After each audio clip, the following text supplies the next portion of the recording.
Dobrý deň priatelia zdravia a mnohí z vás isto aj šampióni zdravia. V nasledujúcom videu si povieme viac o kyseline alfa-lipóovej, mikroživine, ktorú osobne považujem za kráľovnú mikroživín, a to z dôvodu jej mnohostranných účinkov.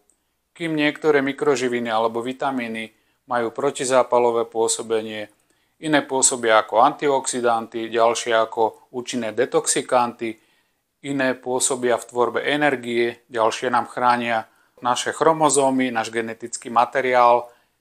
Kyselina alfa-lipóova dokáže všetky tieto menované účinky a ešte oveľa viac.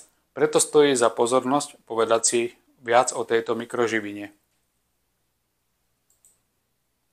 Kyselina alfa-lipóova sa vyskytuje v potravinách, najviac v červenom mäse, ale taktiež v zelenine, najmä v listovej, napríklad v špenáte, v brokolici, avšak v malom množstve. Je zdrojom organicky viazanej síry a nazýva sa aj kyselina tioktová. To slovo ty je vlastne symbolom obsahu síry. Zdroj organickej síry a je veľmi dobre využiteľná práve táto síra. Kyselina alfa-lipóová má univerzálne a mnohostranné účinky, preto zastáva výsostné postavenie na vrchole pyramídy medzi inými mikroživinami. Kým každá iná mikroživina, ktorá stojí nižšie, dokáže plniť nejakú čiastkovú úlohu, kyselina alfa-lipóová ich dokáže plniť úplne najviac. Pokiaľ máte nejaké poznatky o iných mikroživinách, ktoré sú takýmto spôsobom významné, že nám dokážu prinášať toľko veľa zdravotných benefitov v jednej molekule, tak prosím zdieľajte pod videom. Poďme na jednotlivé biologické účinky. Vybral som top 10 najdôležitejších. Zapína AMPK, čo je hlavný spínač energie. Ďalej, podieľa sa na tvorbe energie, a to stimuláciou tvorby ATP a NAD+, chráni a obnovuje mitochondrie, chráni náš genetický materiál, teloméry, čím spomaluje starnutie, znižuje zápalový proces, čo je tiež faktor starnutia a tým pádom nám podporuje dlhovekosť, zlepšuje metabolizmus, a to vstupom glukózy do buniek, chráni nervy pred poškodením. Kyselina alfa-lipóová je silný detoxikátor ťažkých kovov a rôznych herbicidov, toxínov, ktoré sa nachádzajú v potrave. Tým, že preniká do mozgu, má výrazný neuroprotektívny účinok a zlepšuje funkčnosť mozgu. A na poslednom mieste je veľmi vzácna schopnosť, ktorú má len málo molekúl, a to je recyklácia vitamínov C, E a Q10. A zároveň najsilnejšie podporuje tvorbu glutatiónu, čo je vnútrobunkový antioxidant. Teraz si poďme rozobrať jednotlivé účinky viac detailne.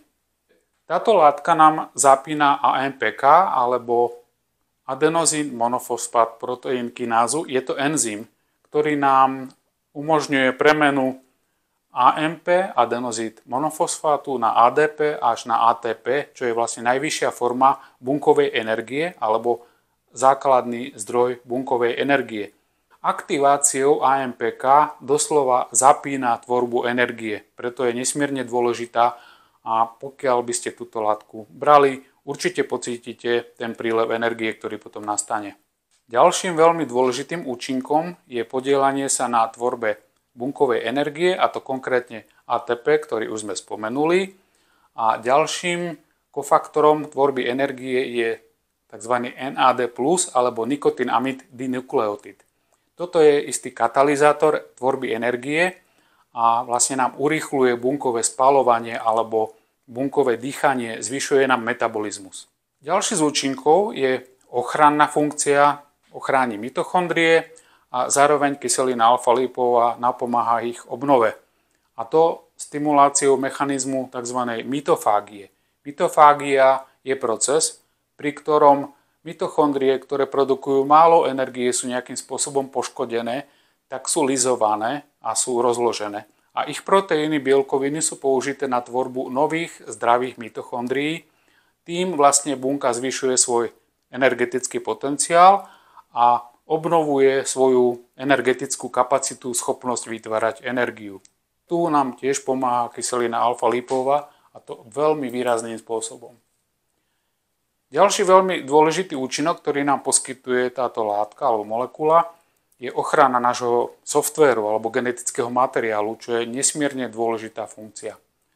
Náš genetický materiál je uložený v chromozomoch vo forme zvinutej nukleovej kyseliny DNA a koncové časti chromozomov sa nazývajú tzv. Teloméry. Zistilo sa, že pri každom delení bunky dochádza k opotrebovaniu týchto koncových častí, telomér, a ich nepatrnému skracovaniu. Keď sa tieto oblasti chromozómu skrátia, tak vlastne dochádza k spomalovaniu schopnosti bunky deliť sa, až sa môže nakoniec bunka prestať deliť, čo znamená zanik tkaniva aj zanik celého organizmu. Zistilo sa, že kyselina alfa-lípová chráni teloméry pred skracovaním, čím môže prispievať dlhšiemu a zdravšiemu životu a k predchádzaniu rôznych chronických degeneratívnych ochorení. Ďalší účinok kyseliny alfa-lípovej je protizápalové pôsobenie. Je to veľmi dôležitý účinok, nakoľko zistilo sa, že zápal je jeden z hlavných pilierov starnutia, biologického starnutia a vlastne nám podporuje starnutie tým, že poškodzuje tkaniva. Hlavným spúšťačom zápalu je NF-kappa-B alebo nukleárny faktor kappa-B, ktorý sa nachádza v bunkovom jadre a práve kyselina alfa-lípová nám dokáže uhasiť aktivitu tohto nukleárneho faktora, čiže ako by nám hasila oheň a tým nám uhasí zápal, celkovo zápalový proces a prispieje k dlhšiemu a zdravšiemu životu. Ďalší z účinkov je metabolický, veľmi prospešný metabolický účinok a tento ocenia najmä diabetici, nakoľko u diabetikov dochádza k blokovaniu účinnosti inzulínu. Tento stav nazývame aj inzulínovou rezistenciou. To znamená, aj keď sa inzulín vytvára, tak bunka nechce pustiť glukózu dovnútra a bráni účinku inzulínu. Zistilo sa, že kyselina alfa-lípová nezávisle na inzulíne dokáže alternatívnym spôsobom prenášať glukózu dovnútra bunky, čím prispieva k zníženiu hladiny cukru v krvi a tým pádom aj zdravotným výhodám, benefitom vyplývajúcim zo zníženia hladiny cukru. Nakoľko zvýšené hladiny vie sa, že poškodzujú cievy, orgány tela a prispievajú k chorobnosti u diabetikov. Dostávame sa k neuroprotektívnemu pôsobeniu kyseliny alfa-lípovej. Je to vlastne ochrana nervov. K tejto ochrane dochádza jednak v centrálnom nervovom systéme, čiže v mozgu, nakoľko táto látka má schopnosť prenikať mozgovo-cievnou bariérou a takisto veľmi blahodárne a účinne pôsobí neuroprotektívne na periférii, to znamená končatiny, telo, konkrétne pôsobí na diabetické neuropatie, odstraňuje zápaly karpálneho tunelu a odstraňuje napríklad prejavy poškodenia periférnych nervov, prejavujúce sa mravčením.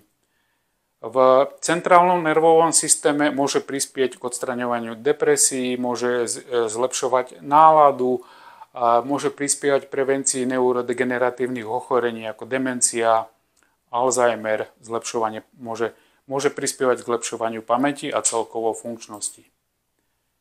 Veľmi významnou vlastnosťou kyseliny alfa-lípovej je schopnosť detoxifikovať ťažké kovy z nášho tela.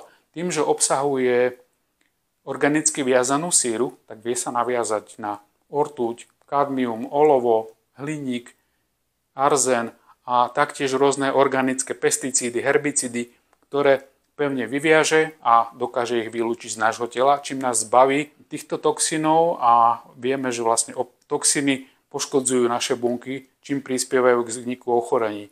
Takýmto spôsobom veľmi účinne tiež napomáha k očiste nášho tela. Ďalší účinok kyseliny alfa-lípovej je založený na schopnosti prenikať do mozgu. Tým, že nám preniká do mozgu, ochraňuje nám myelín, čo je obal nervových vlákien a umožňuje nám vytvárať nové prepojenia medzi neurónmi, nové synapsy, spojenia, ktoré vlastne sú prejavom tzv. Neuroplasticity. Čiže ak sa vytvorí nové spojenie, vzniká trebárs uloženie nejakého pamäťového vnemu, zlepšujú sa kognitívne schopnosti, zlepšuje sa motorika, celkovo výkonnosť mozgu a globálne možno povedať, že tento účinok ochrany nervov a myelínu prispieva k prevencii neurodegeneratívnych ochorení, ako je Parkinsonová choroba alebo Alzheimerová choroba. Teraz sa dostávame k recyklácii vitamínov C, E a živiny Q10. V tomto je kyselina alfa-lipová výnimočná medzi inými mikroživinami, ktoré nám poskytujú nejakú výhodu. Práve kyselina alfa-lipová nám dokáže znovu zrecyklovať vitamín C, ktorý už bol použitý, alebo vitamín E a rovnako aj koenzym Q10. A veľmi dôležitou vlastnosťou je schopnosť zvyšovať tvorbu glutatiónu. Vieme, že glutatión je najsilnejší vnútrobunkový antioxidant. Je to akoby najsilnejší bodyguard, ktorý chráni naše bunky. Tým pádom naše bunky sú odolnejšie voči rôznym výzvam, ako sú zápalové procesy po infekciách, toxické poškodenie, rôzne lieky, ktoré majú nežiaduce účinky. Toto všetko dokáže nám práve glutatión ochraňovať bunku, aby dokázala pracovať, zachovať si svoje funkcie.